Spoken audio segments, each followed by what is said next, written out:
जय माता दी मित्रों, आप सभी का स्वागत है मेरी नई वीडियो में।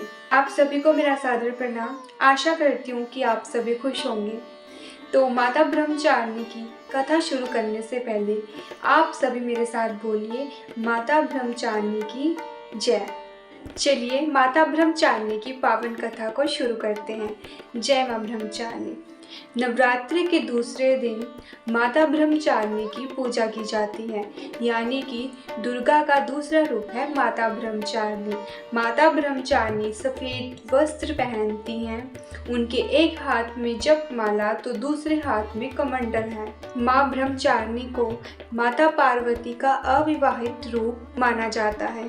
पूर्व जन्म में माँ ब्रह्मचारिणी ने पर्वतों के राजा हिमालय के घर पुत्री रूप में जन्म लिया था। साथ ही नारद जी की उपदेश के अनुसार उन्होंने शिव जी को पति रूप में पाने के लिए घोर तपस्या की, घोर तप किया और इस कठिन तपस्या के कारण इन्हें माता ब्रह्मचारिणी के नाम से जाना गया। 1000 वर्ष तक सिर्फ इन्होंने फल फूल खाए और 100 वर्ष तक सिर्फ इन्होंने पत्ते खाकर तपस्या की और कुछ दिनों तक इन्होंने कठिन उपवास रखे और खुले आकाश के नीचे वर्षा और धूप के घोर कष्ट सहे और 3000 वर्षों तक इन्होंने टूटे हुए बेल पत्र खाए और भगवान शिव की आराधना करती रही।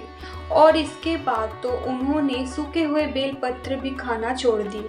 कई हजार वर्षों तक माता ब्रह्मचारिणी ने निराहार और निर्जल रहकर भगवान शिव की तपस्या करी और पत्तों को खाना छोड़ने के कारण इनका नाम अपर्णा पड़ गया। घोर तपस्या के कारण देवी का शरीर क्षीण हो गया और सभी देवताओं ने, सिद्धगणों ने, ऋषियों ने, मुनियों ने माता ब्रह्मचारिणी को प्रणाम किया, उनकी तपस्या की सराहना करी और कहा, हे देवी, इस तरह की घोर कठिन तपस्या आज तक किसी ने नहीं की। यह सिर्फ आप ही कर सकती थी, यह सिर्फ आपसे ही संभव हो सकता था। और कहा, आपकी मनोकामना जरूर पूरी होगी और भगवान शिव शंकर आपको पति रूप में जरूर मिलेंगे और आप उनकी पत्नी बनेंगी। और फिर माता ब्रह्मचारिणी की इतनी कठोर तपस्या देख भगवान शिव प्रसन्न हुए और उन्होंने माता ब्रह्मचारिणी को कहा, उन्होंने माता को अपनी पत्नी के स्वरूप में स्वीकार किया। और देवी माँ ब्रह्मचारिणी हमें ये बताती हैं, ये सिखाती हैं कि कठिन संघर्षों में भी हमारा मन विचलित नहीं होना चाहिए। माँ ब्रह्मचारिणी ने सफ़ेद वस्त्र धारण किए हुए हैं, एक हाथ में माला और दूसरे हाथ में कमंडल लिए हुए हैं।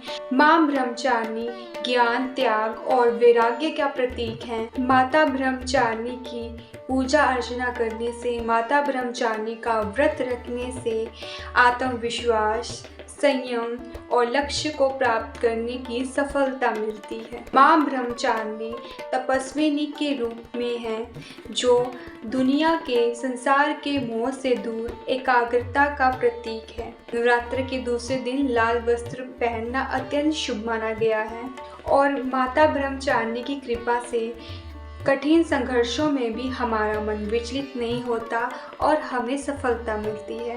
तो बोलिए, जय माँ ब्रह्मचारिणी, जय माता दी।